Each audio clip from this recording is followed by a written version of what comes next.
You want revenge. What you think? You're gonna jump from cell to cell taking out terrorists? For starters, yeah. Our people here like your agenda, Mitch. I know exactly what to do with you. So what do I need to know about this guy? He's a warrior. One of the best I've ever known. Some bad shit happened to you. Now you want to go kill terrorists, am I right? Out there, it's about the mission, not about you. Slice a man's throat right here like this. He's testing through the roof. Speed, focus. He's off the charts. I've seen off the charts before. Not like this. You think you're special? Never, ever let it get personal. What is it you think we do here? Kill people who need to be killed.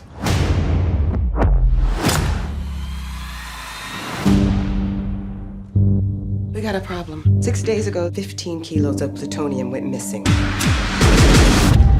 a look at this. It can't be him. It's him, Irene. It's Ghost.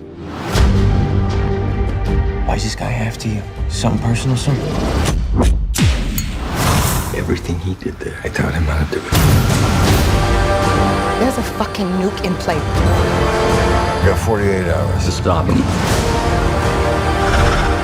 I trusted you. You should have come for me. Eliminate the target.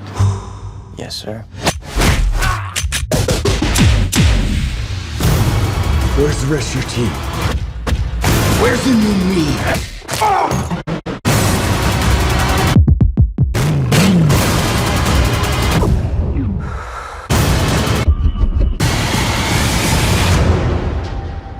This whole thing is just a means to an end for you, isn't it?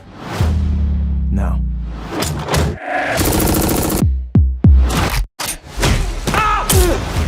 This is just the beginning.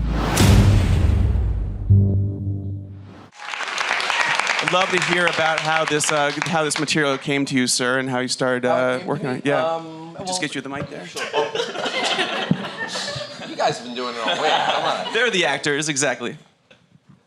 It came to me not that long ago, about almost 2 years now. It's been around. It was developed before I got on board, and then I got on board when the last writer that was involved came on, and he really cracked it by seeing how this guy became who he is. If anyone saw the film, there's an inciting incident that really sets sort of the emotional engine into gear. So that was my hook into it. Yeah. I had read prior drafts. I didn't feel like it was there yet. And once that was found and cracked, I was in.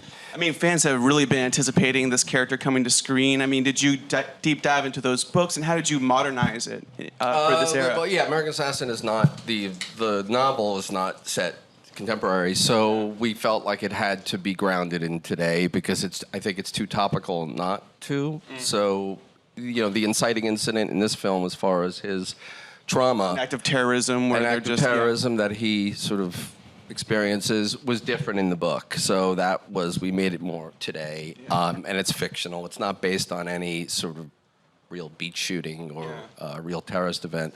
So that is a difference from the book. As well as, you know, Dylan, I found, you know, I think Mitch in the book is a little colder, you know, and I think that Dylan brought a real sort of three-dimensional humanity and warmth to the character. And you right away, you will go anywhere with him. From that, after that first scene, you see what he experienced. He wakes up, 18 months later, like from a bad dream, and you're just, sits up into frame. That shot. And you're he's directing right now. Dylan shot. You're right with him. And it was really important to be on this character's shoulders from the get-go. How did you find Dylan for this role? How did I find him? I looked at a picture online. No. Actually, I wasn't that familiar with the young man's work. Whoa. I hadn't seen Teen Wolf or the Maze Runner film. Whoa. Some fans out here. My daughter knew.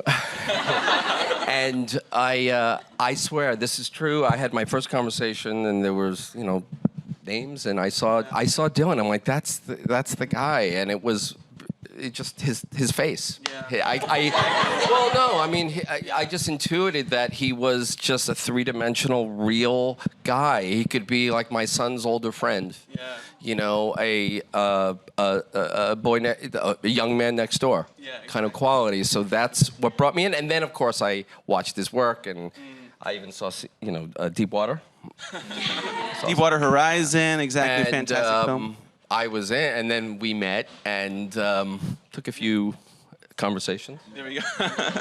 Dylan, what'd you think about, there we go, you guys are having a private conversation right now. Sorry, what was that, man? No worries, no worries. What'd you think about the character Mitch Rapp? What excited you about him? When I first read it, I was immediately taken with the role. I especially just as an actor looking for parts, I felt like it was a really strong role, something too that I felt like was really emotional and believable, and something again that operates in this really topical and relevant landscape, and so I just felt like the arc to me immediately spoke to me, and I felt like I wanted to be that guy to portray it, and I love where he starts. I love the subject matter. It's topical, and also though there's something about there's something fresh about seeing a guy, come to be this assassin. We usually kind of just pick up with them, and I liked that idea too, and I felt that how he comes to be this guy was really powerful and just really realistic too, and something that had the potential to be something authentic and commercial, and something I could sink my teeth into as an actor. So yeah, I loved it all around. Yeah, I mean, Michael mentioned that act of terrorism that sort of transforms you. I mean, you go through a transformation on screen. I mean, you're a regular guy, and something that you love is taken away from you, and then the next thing we see, you're all bulked up, you're out there, you're doing a punching bag. I mean, did you go that physical transformation for real? Is that something you did in real life, bulking up? And yeah, I tried as much as I could. I mean, I trained at the beginning of the film, obviously, and then we shot the opening. It wasn't like I had like 6 months off for Castaway or something to like lose 60 pounds, So like it was a tough thing, but I really wanted some physical contrast from the beginning to a year and a half later. There had to be, So I tried to just get in the best shape I could for the beginning of the film when we started shooting, and then for the most of the duration of shooting, and then when it got to the point where it was about a month out from the last week, which is when we were going to be shooting the opening beach scene, I tried to just lose as much as I could of it and stop training, and as much as I could. It was tough though. We can tell you stop training. Shots fired from That's Ghost no over secret, there. bro. Ghost is shooting. I mean, what excited you about Ghost, Taylor? What'd you like about the script? One, I haven't gone down this path as an actor. It's a lot of fun to dive into. I actually loved how personal it was between the three guys, which leaves a lot of relatability to him as well, which you don't find in a lot of villains. It's not evil for the sake of evil or violence for the sake of violence. It's driven for a hard purpose. And I think it's always the scariest with these type of guys, where it's more a matter of fact, and he's so bought into this idea of what he's doing that, like, that's the scariest part of it. Like, there's no more reason, there's no more anything. This is what he's doing, and as an actor, that's fun to dive into. Yeah. And who doesn't want to, do that kind of shit to Keaton? That's what I would have to ask about that. I mean, casting Michael Keaton, how'd you get him aboard? With Michael, I always wanted to work with him. Yeah. We met. We talked about the character. It was important to him and to me from the get-go, that the character was worked from a psychological standpoint rather than just being the physical part. But, Michael ultimately brought both. But he wanted to make sure that we tapped into him being formidable through his eyes. And the way he talks and the way he holds your gaze. And you could see that in the first scene when we introduce his character, just the way he handles Mitch, because there was older drafts where they get into a knockdown fight in a barn or in front of his house, and then I decided it'd be way better for him to just I'm not going there, kid. Are you kidding? Because he calls him out right there. So that was a little change we made, and that was like, once we started to work that with the character, I think Michael was like then on board for sure. Yeah. And plus he's got such a. I didn't know this about. He's from Pittsburgh. He's a Steelers fan. He, you could see him in a bar in Pittsburgh, with a beer and his buddies watching the Steelers, cursing, throwing shit at the TV, whatever.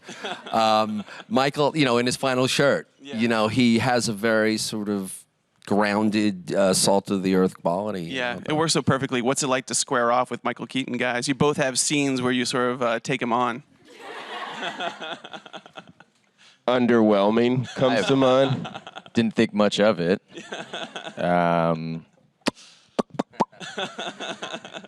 Yeah, move on. Yeah, there we go. Move on, exactly. How about the gun training? Were you guys, there we go. Listen, if you guys don't want to go there, Michael Keaton, come on, he's a legend. Yeah, he's a legend. He's great. It was, with Michael, he immediately made me feel comfortable just to dive in with him. He never treated me like a kid, too. That was really important, I think. Always treated me with respect, always respected my opinion, my thoughts, my notes.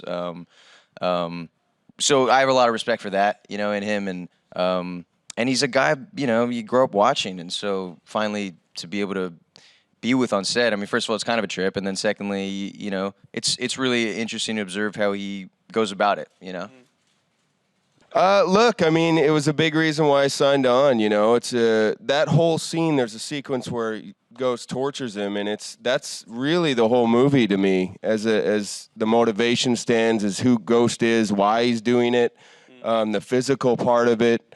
So it's a huge scene, and you want to be able to go to bat with someone else who's, a gamer and just, that's going to bring the best out of you. So it was a 3-day shoot, and I enjoyed it. Not just torturing, but working enjoy torturing with him. Michael Keaton is what you're saying. But yeah, so it was a big reason to come on board. Yeah, and then talking about the physicality, you guys have a couple of face-offs. You're slapping Dylan in the face. You guys are fighting on the boat. The How'd that go double down? slap. He does it twice in a row. Were you doing those stunts for real? Were you taking those slaps for real? Or were you, no, Taylor said... You were going like 70%, is that what you're saying? He could only take one slap. We did. If we're gonna do two, pull it. Yeah. Get the medic. We're gonna do two. No, Michael, please continue. Yeah. No, he actually really hit the female spy, though. Oh, No? yeah. Oh my God, that he wanted to be authentic. I was adamant. The jokes I are needed to do that. Ghost is a misogynist, so it was important that he vindictive, really exactly. hit. No, God, no. Yeah. God, No, no. tell me about the stunts. I mean, diving deep. You guys have sort of done stunts in your other films. I mean, what was it like to dive into these ones and getting in there as much as you could? Well, for me, it was really important, just for the character too, and just establishing how he moves. And I wanted to be this guy. I wanted him to come from me. So, and I'd also, just as an actor, had never done lengthy fight choreography before too, and always thought I'd like it and enjoy it, and I did a lot. And I was always very meticulous too. We'd really know the fights. We could probably do them blindfold. I feel like by the time we got Let's to do them one on right set and- here. Listen. Oh, you have blindfolds. Oh, good. We just totally miss everything. Walked into that one. I will say, you got to tip the hat to Mike and the stunt crew as well for this type of fight, which I've never seen before. Yeah. I mean, even reading it when we're in stunt rehearsals, it was like, I don't even know logistically how we're going to do this, But it's really cool how the boat is its own character in the fight as well, and how it separates us, how we reconnect. And to have two assassins that train through the same program, I was fascinated with.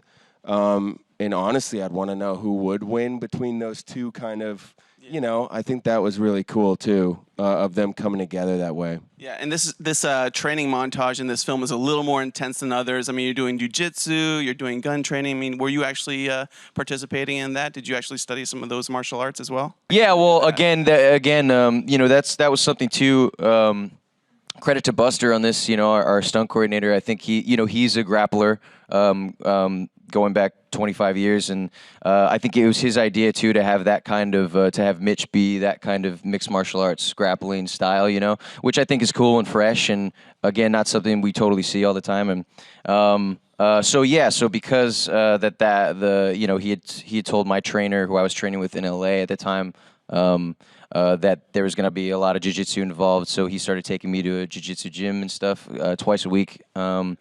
And just really interesting, man. I mean, you know, I never trained for any fighting styles or mixed martial arts like that or anything. So it was really cool to learn about and be educated on, and something I definitely want to continue with. And yeah, I found it really cool. It was great. It's fantastic. Michael, why don't you tell me a little bit about bringing in some experts? I'm sure, you know, this is a fictional character. There's some...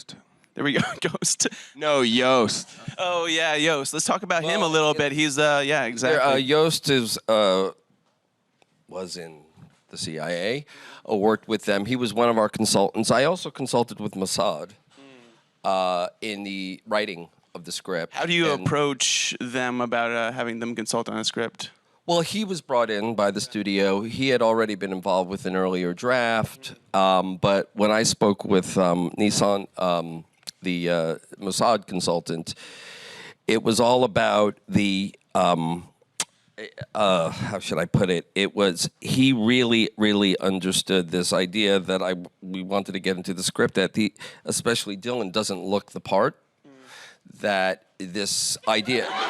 No. What I mean is dress. You know, this whole thing, dressing like a deer, killing like a lion, is a line I put in. I got that line. He said it differently, more of the Israeli version. He said gazelle or something. I made a deer, which is more American. But it's just, and the Mossad guys and the guys who are experts who do this. They don't look like an assassin. They look like a boy next door quality.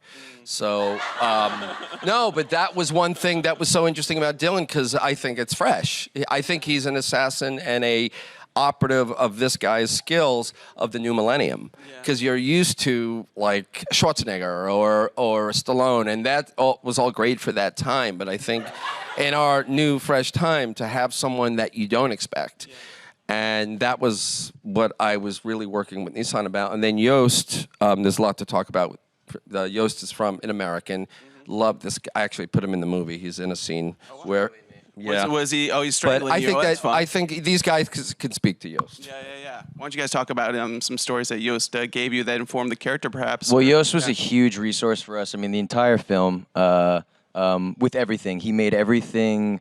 more grounded. He was always on top of all the little things that, you know, go a long way. And then when you're seeing a film on a screen, and especially guys who really do this stuff in real life, and they know, you know, the inner workings of it, like, they're gonna catch these things. And so he was there monitoring that the entire time. He handled our gun training and stuff. And for me, you know, I have minimal experience in that, you know, so he was huge for me on that. And would give us suggestions too that would entirely shape scenes. The gun range scene, you know, was totally his idea, and something we jumped on immediately, because again, anything that we can ever get that's you know, authentic like that and realistic, and that just informs the character, informs the story, and it makes it believable. And that this guy's training himself and looking up, you know, how CIA guys train themselves, and he's doing it himself at a gun range. That's just cool, you know. That's the character. And for me too, you know, Yost is somebody who also, you know, experienced tragedy at a young age, you know, like this character, and it drove him to pursue that life, you know. So it's unbelievable too, and incredibly informative to me, that as the actor playing this guy, to know that does exist out there, and that's actually there's a correlation there in a way too, and these guys, you know, it does. It's not uncommon for guys who end up as a SEAL or CIA, you know, Black Ops, to have some kind of tragedy that they stem from, and that to me is the most interesting part about the story. Something that does isolate them a little bit, where they feel a little bit isolated from society. Sometimes it's almost a misanthropic kind of impulse, in a way. And I mean, I learned about him, and he's so wise and also incredibly gentle, but powerful at the Yeah. same time.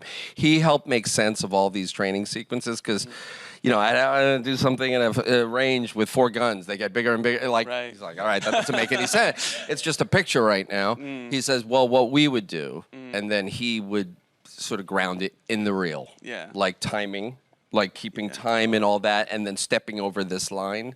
Yeah. You know, that, which you cannot do at a firing range. They would kick you out in a second. As well You as survived.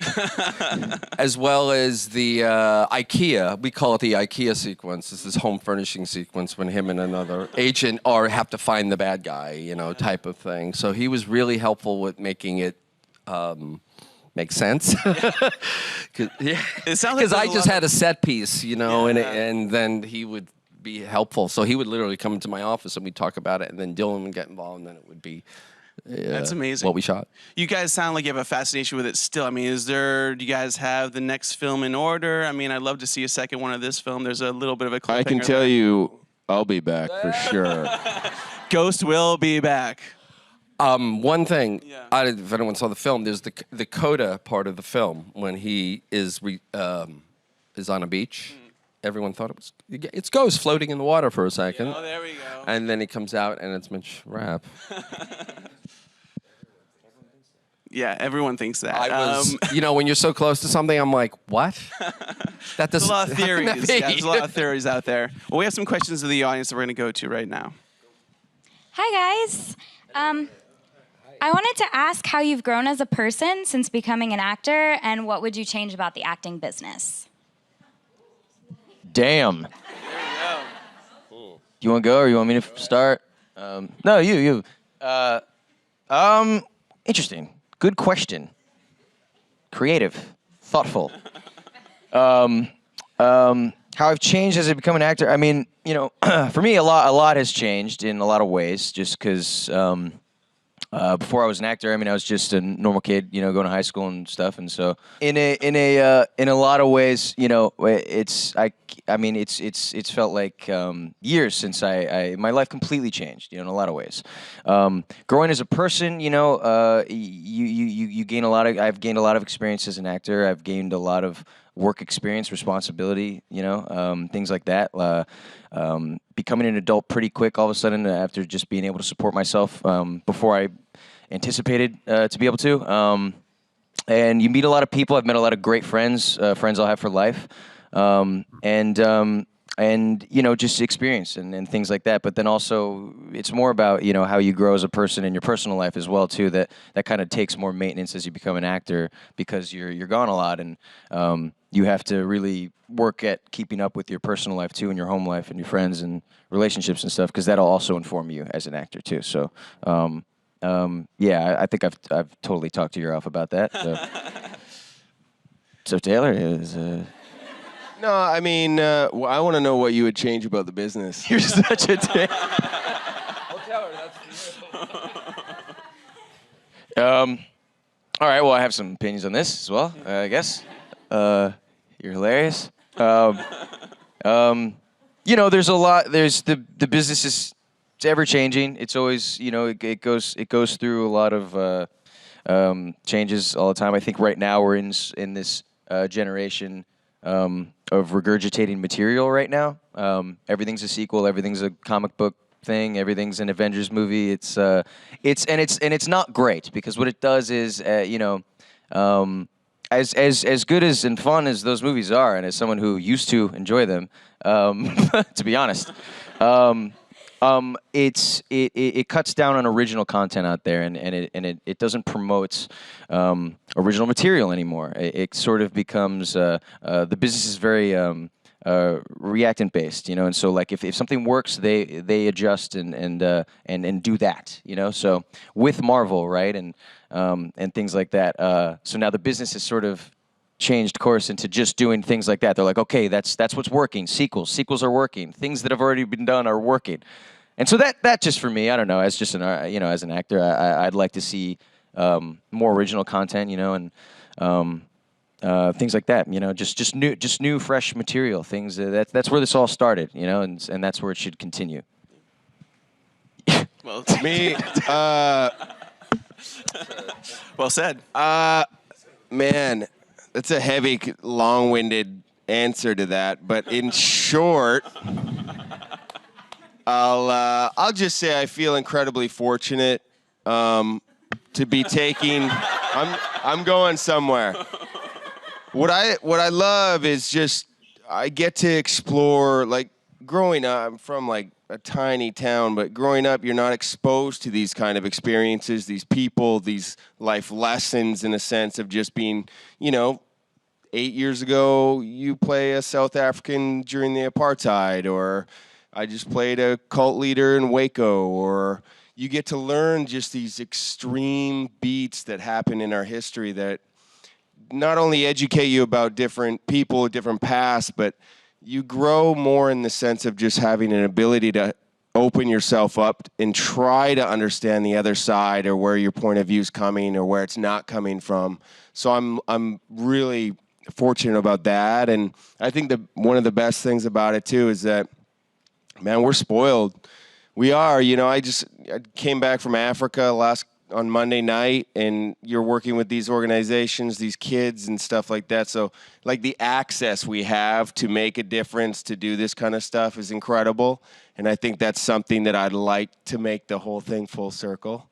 That's something I'd love to see even more from other actors or actresses or people in the business, because we are spoiled. Not that there's some amazing stuff going on, but I do know that we can do a little bit more because, like it or not, we do have a platform. Yeah.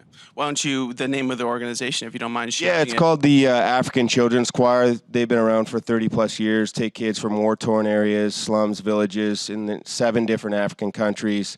And they house, school, and feed these kids and create a choir within the group that travels the world and raises awareness and money for their own cause and their families. And this organization takes them from 3 through university, which is amazing. There's a doctor that I was just with named Robert in Uganda, who literally is the leading doctor in Africa for liver and blood and figuring what's going on with, obviously, AIDS is a huge ordeal there. And obviously worldwide, but especially where he's from. So you truly see these guys that are like from beyond nothing to becoming like literally one of the world leaders in this. So it's really cool to see. It's a great cause. Next question. Okay. Hi. I actually want to ask Taylor, what's the biggest challenge while filming American Assassin? Dylan O'Brien.